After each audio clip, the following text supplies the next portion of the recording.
ne fais rien. Non. Yoza penza nyangala kata kosakanate. Ma boule de très mauvaise qualité. Oui. Ah, les Congo. Et ça doit venir de nous.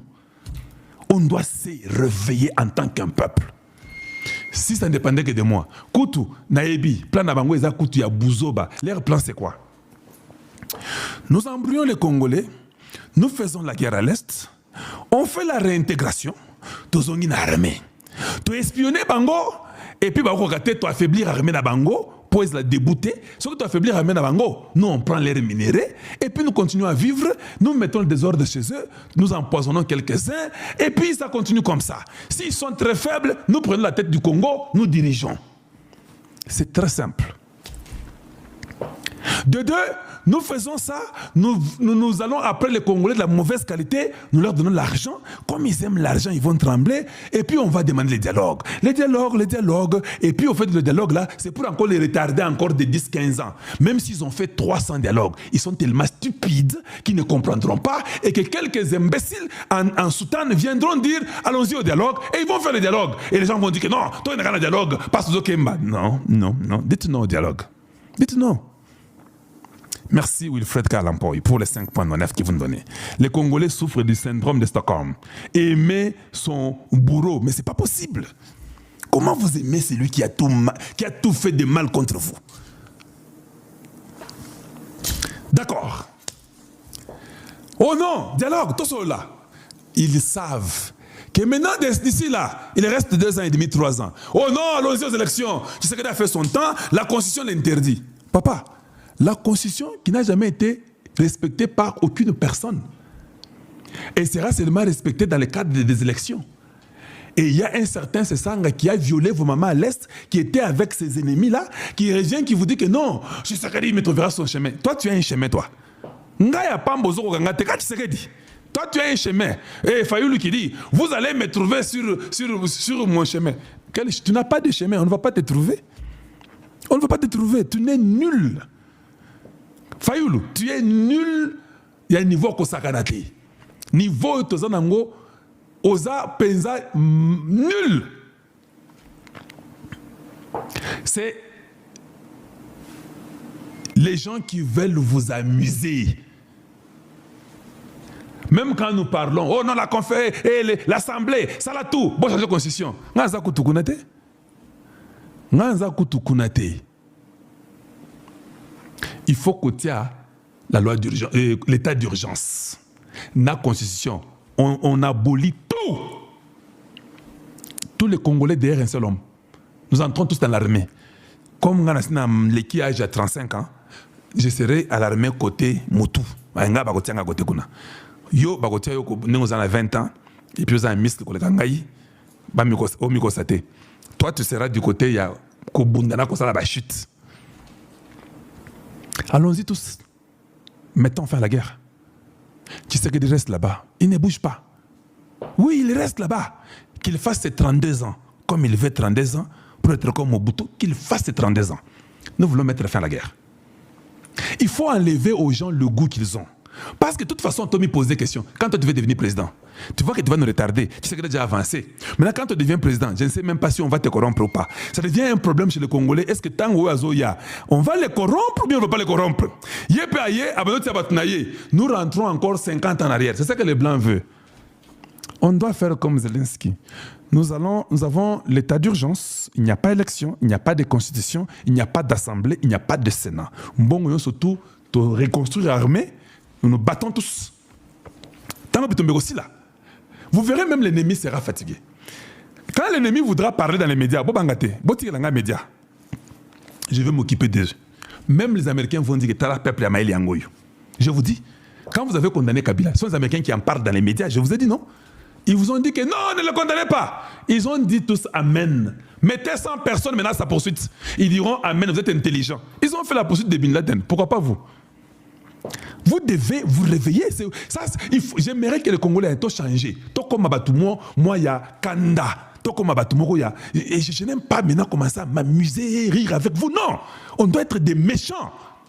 Ça veut dire que les Congolais doivent comprendre que non, nous devons maintenant posséder les Congos. Et ça, Les histoires de toujours commencer à réfléchir, demander pardon, tout ça, et diplomatie, nous devons... Non, on ne s'entend pas. C'est notre terre, nous refusons, nous nous imposons. Et c'est dit. Vous condamnez le gars, mettez 100 personnes. Trouvez-le. Allez, quoi? État d'urgence. Allez, pas question de gouvernement, pas question des élections, pas question de constitution. Tout tombe. Oui, il faut des fois faire ça. Il faut des fois faire ça. Quand un peuple a tellement faim, qu'il a tellement souffert, il a seulement besoin d'être dirigé. Tu sais que dirige seulement. Tu veux 32 ans? Zoa. Fais ce que tu dois faire pour que les choses changent au Congo.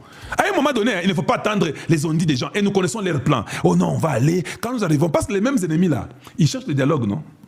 Quand il reste une année, c'est ce qu'ils vont dire. Non, nous ne voulons plus le dialogue. Toi, il y aura élection. Nous voulons seulement que Tshisekedi parte. Parce qu'ils ont un besoin derrière. Et ils ne veulent pas que le Congo change.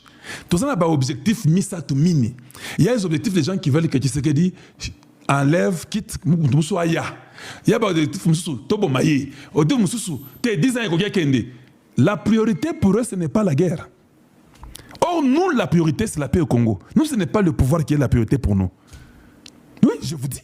Moni, démonstration de force. Moutaleki Mouninga Namoulaya Zate. Bango tout, même taille. Bango doit faire la patrie. Et patrie mixte. Et FARDC na bango la ville qui Kisangani. Tous ont préparé. Ndenge te redéloger. Ba groupe rebelle nyonso. Quand on a M23 terrestre pour compter bango nyonso. Bango bien. Bango nyonso. En plus, ba conformer ba unité spéciale au sein de l'armée congolaise. Ba conformer.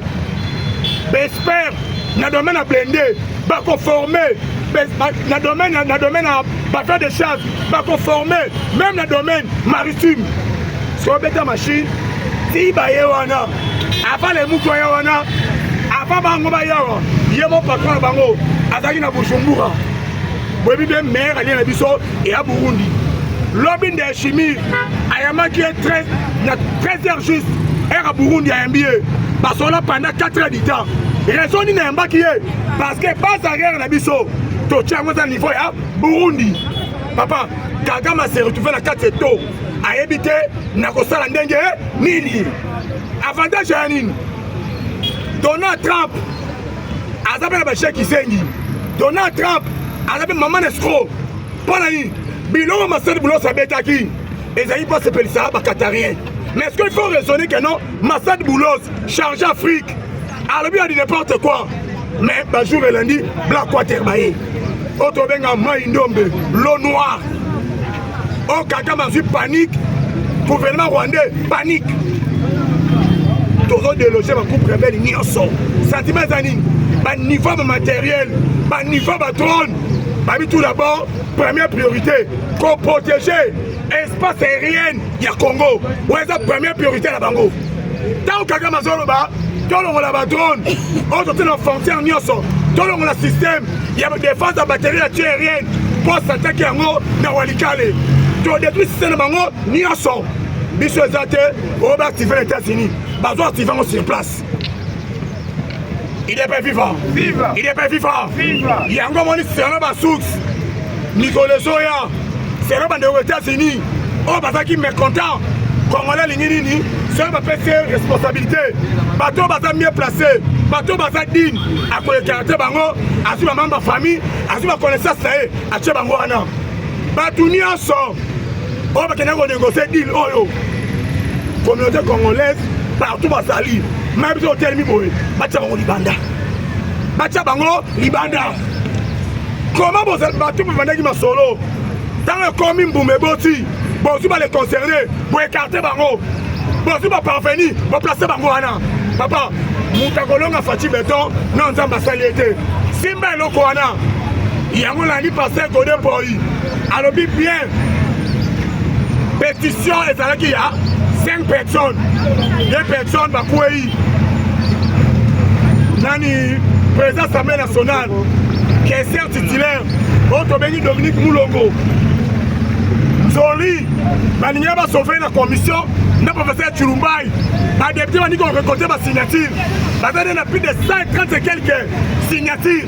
On va récolter. Balo bien, Bango Nyonso. Il fallait passer à Nini, Bakouea. IDPS vivant. IDPS vivant. Bon, bah, nous te reprochons par caméra. Total paix professeur Chilumbaï. Et là, on a une plénière. Ce n'est pas bien. Bon, lobby qui sont pour 50 va tout le monde misat.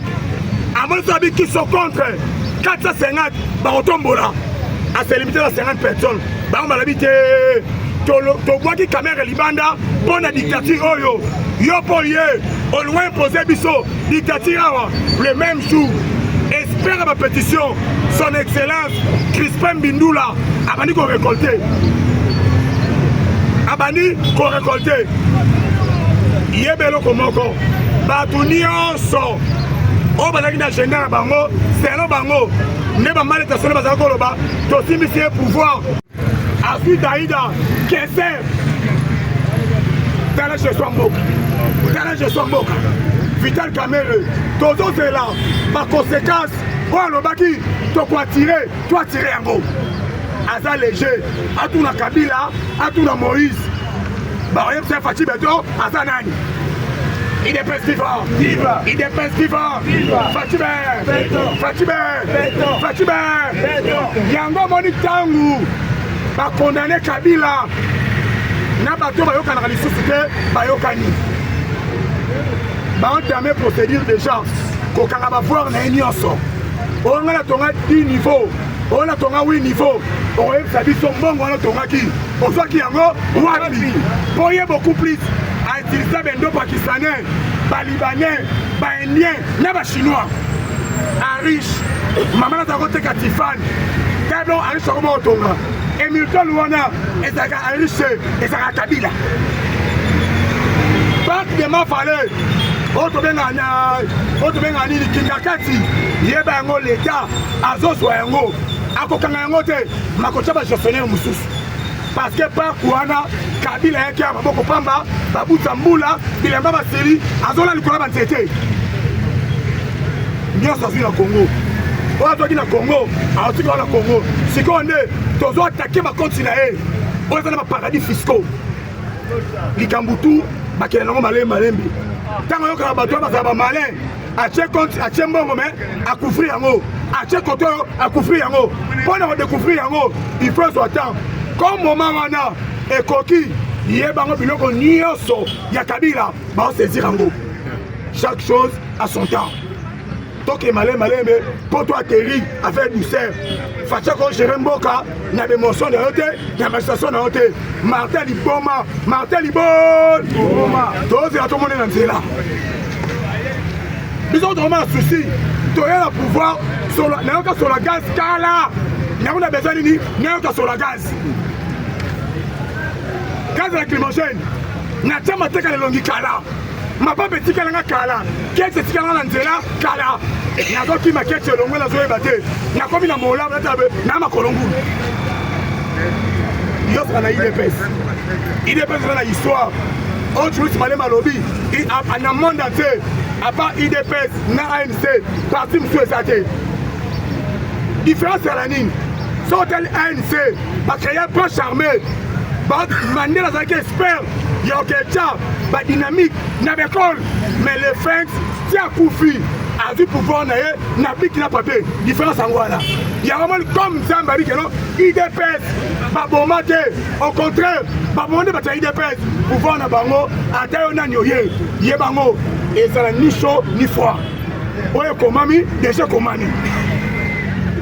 Il y a vraiment le bateau là nyoso, bazu panique. IDMate bakuna, pas question, entrer ça te sortir ça te. Bon voilà va plaider moi jaune, bakuma IDMate ba mwanda. Donc, à toi, il y a et comment il y a l'État, comme ça qui est l'État, attention, l'État 30 ans, et le président, mais espace Oyo, parce qu'on a des rebelles, parce qu'on a Colomboka, parce qu'on a Paya, parce qu'on a remplacé Bango, attends, il faut 3 décennies. Mais, comme ça, on va venir la communauté, beaucoup sont obligés, il y a Koti Kayango, parce qu'on a Béléwana, parce qu'on a Yango. Mais c'est simple, dans mon âge. Nous avons regardé la balabala et ça lui fait temps. Mais l'État récupère le terrain. Donc soutenir Mukondamboka. Avant Fachi Beto, nous sommes attaqués. Il y a autour de l'élection 2028. Par contre, il y a une constitution. Oui, il faut changer la constitution. Les États-Unis ont modifié 52 fois. Kabila na Lubumbashi, Azobeta Tolo, c'est ma constitution, c'est ma constitution. Sur constitution rwandais, il y a besoin de Congolais la 4 César, Lili. Donc ça la constitution par rapport à la réalité, il y a Congo, nous la Belgique, nous la France. IDPS viva! Viva! IDPS viva! Viva! Fatubé! Béton! Fatubé! Béton! Fatubé! Béton! Tu mettez les ma bombe à casse.